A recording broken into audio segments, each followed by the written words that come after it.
Hello மக்களே, welcome to my channel. நான் உங்கள் பிரியா. இன்றைக்கி நம்ம செய்ய போகிறது கோதுமை அல்வா. அல்வா பண்ணுறதுக்கு தேவையான பொருட்கள் என்னென்னு பார்த்துக்கலாம். 1 கப் கோதுமை மாவு, இதோட அளவு 120 கிராம். 1 கப் கோதுமை மாவுக்கு 2.5 கப் சர்க்கரை எடுத்துக்கணும். அதில் நான் 2 கப் தனியாக 1/2 கப் தனியாக பிரித்து வச்சுருக்கேன். முந்திரி தேவையான அளவு எடுத்துக்கோங்க. ஏலக்காய் பொடி 1/4 டீஸ்பூன் எடுத்துக்கோங்க. நெய் 1/2 கப் எடுத்துக்கோங்க. இப்போ நம்ம எடுத்து வச்ச 1 கப் மாவை சலிச்சுக்கலாம்.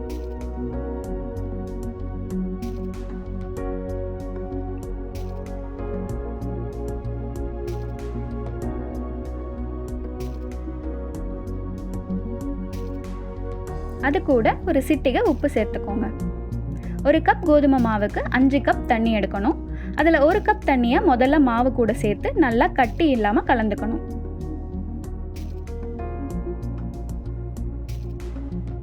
நல்லா கலந்ததும் மீதி இருக்கிற 4 கப் தண்ணியை இதில் சேர்த்து அதையும் ஒரு முறை நல்லா கலந்துக்கோங்க.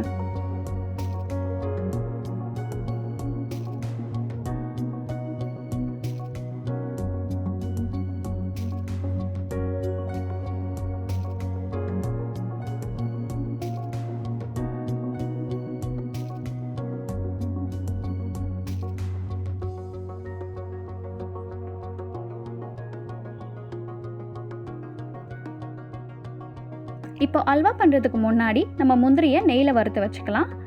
அதுக்கு 1 டீஸ்பூன் நெய் சேர்த்துக்கோங்க.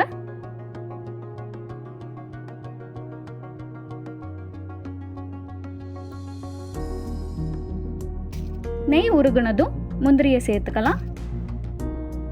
முந்திரி நல்லா பொன்னிறமாக வர வரைக்கும் நல்லா வறுத்துக்கோங்க.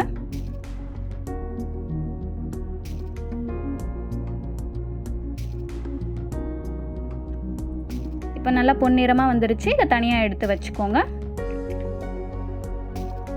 இப்போ அல்வா பண்ணுறதுக்கு ஒரு கடாயில் 1 டீஸ்பூன் நெய் விட்டுக்கோங்க. அதில் நம்ம கலந்து வச்ச மாவு இருக்கு இல்லையா, அதை சேர்த்துக்கோங்க.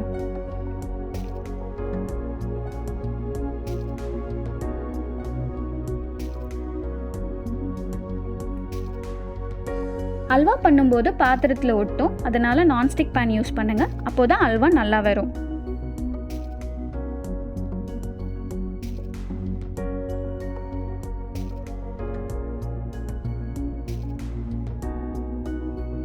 இப்போ 1/4 டீஸ்பூன் ஏலக்காய் பொடி சேர்த்து நல்லா கலந்து விட்டுக்கோங்க. ஏலக்காய் பொடி சேர்க்கும்போது அல்வா நல்லா வாசனையாக இருக்கும்.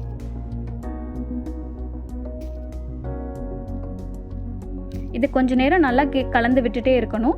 கொஞ்ச நேரத்தில் நல்லா கெட்டியாக ஆரம்பிக்கும். அல்வா செய்யும்போது நிறுத்தாமல் கிண்டி விட்டுட்டே இருக்கணும், இல்லைன்னா அடிப்பிடிச்சிடும்.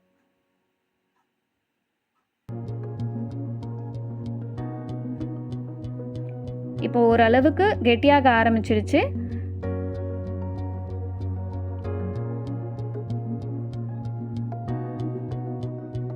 இப்போ நம்ம தனியாக எடுத்து வச்சிருந்த 2 கப் சர்க்கரையை கொஞ்சம் கொஞ்சமாக சேர்த்து நல்லா கிண்டி விட்டுக்கலாம்.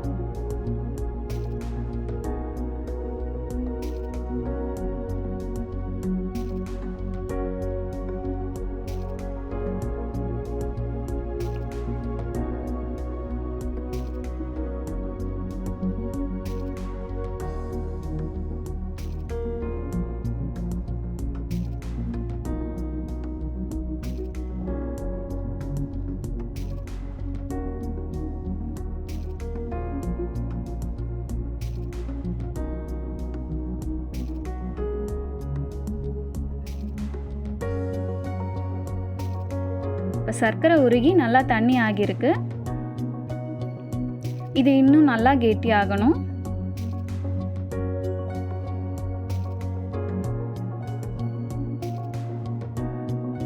அதுக்குள்ள நம்ம இந்த அல்வாக்கு தேவையான சுகர் சிரப் செய்யலாம்.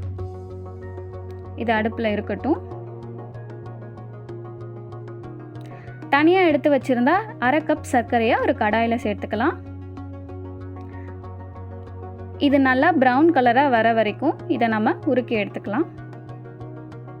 இந்த சிரப் தான் அல்வாக்கு கலர் கொடுக்கறது. இதுக்கு பதில் ஃபுட் கலரும் சேர்த்துக்கலாம். ஆனால் சுகர் சிரப் சேர்த்து பண்ணாதான் கடையில் வாங்குகிற அல்வா டேஸ்ட் நமக்கு கிடைக்கும்.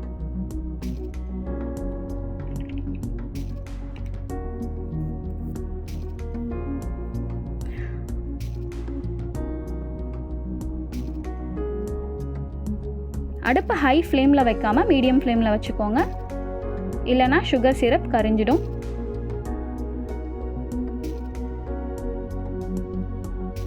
சர்க்கரை உருகி நல்லா ப்ரௌன் கலரில் வந்துடுச்சு.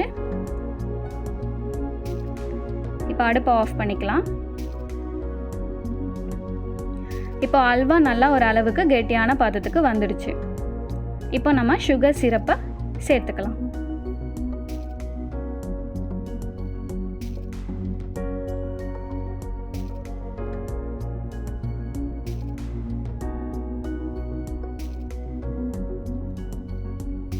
சேர்த்துட்டு நல்லா கலந்து விட்டுக்கலாம்.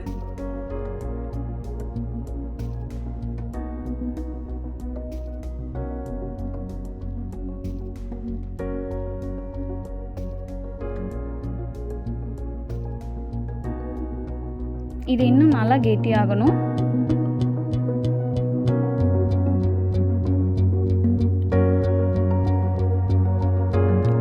இப்போ பாத்திரத்துல ஒற்றை பதத்துக்கு வந்துடுச்சு.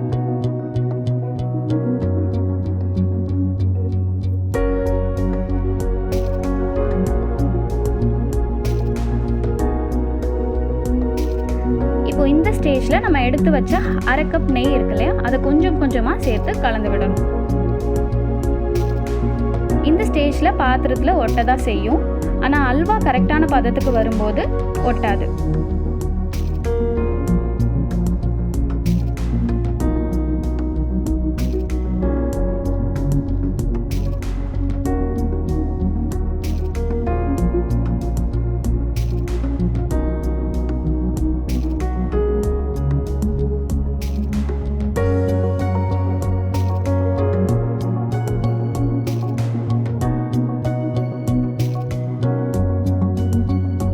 ஒட்டாத பதம் வர வரைக்கும் நெய் கொஞ்சம் கொஞ்சமாக சேர்த்து கலந்து விட்டுக்கலாம்.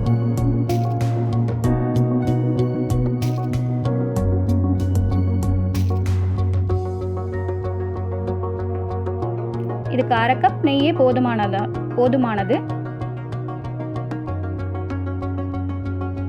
உங்களுக்கு தேவைன்னா இன்னும் கொஞ்சம் நெய் கூட சேர்த்துக்கலாம்.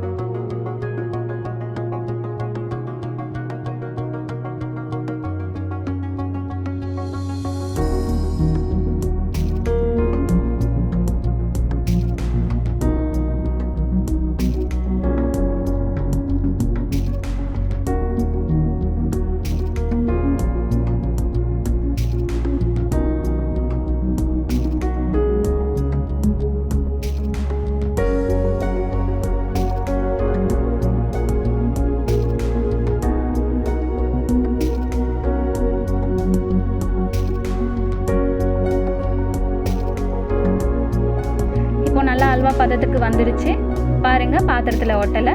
இந்த ஸ்டேஜில் நம்ம வறுத்து வச்ச முந்திரியை சேர்த்துக்கலாம்.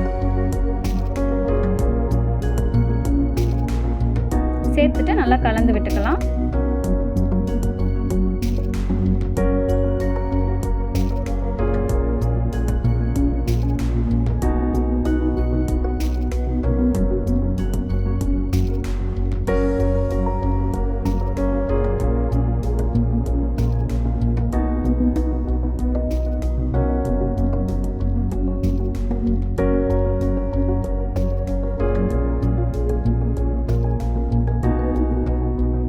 பாருங்க, சூப்பரான கோதுமை அல்வா ரெடி ஆகிடுச்சு.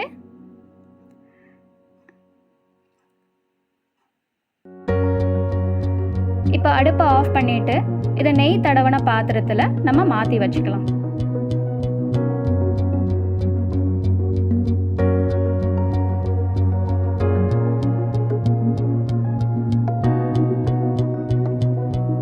சுட சுட கோதுமை அல்வா ரெடி ஆயிடுச்சு. இதை நீங்களும் வீட்டில் செஞ்சு பார்த்துட்டு டேஸ்ட் எப்படி இருந்துச்சுன்னு கமெண்ட்டில் சொல்லுங்கள். இந்த வீடியோ உங்களுக்கு பிடிச்சிருந்தா என் சேனலை சப்ஸ்கிரைப் பண்ணுங்கள், கூடவே பெல் ஐக்கானையும் ப்ரெஸ் பண்ணுங்கள். அப்போ தான் நான் வீடியோ போடும்போதெல்லாம் உங்களுக்கு நோட்டிஃபிகேஷன் வரும். தேங்க்யூ மக்களே, அடுத்த வீடியோவில் சந்திப்போம்.